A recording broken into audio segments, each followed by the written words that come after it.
West ইন্ডিজের বিপক্ষে টি-20 series জিতে নতুন ইতিহাস গড়ল বাংলাদেশ। তবে এই জয়ের আনন্দে নেমে এসেছে দুঃসংবাদ। ইনজুরির কারণে সিরিজ থেকে ছিটকে গেছেন ওপেনার সৌম্য সরকার।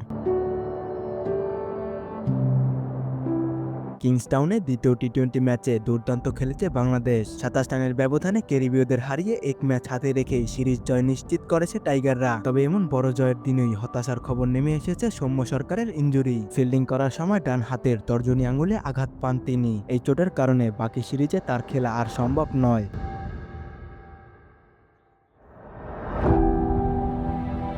বাংলাদেশের দলের ফিজিও জানিয়েছেন, চোটের কারণে সৌম্যর আঙুলে 5টি সেলাই দিতে হয়েছে। এক্স-রে রিপোর্টে হাড়ের স্থানচ্যুতি ধরা পড়েছে, ফলে তাকে মাঠের বাইরে থাকতে হবে অন্তত 3 থেকে 4 সপ্তাহ।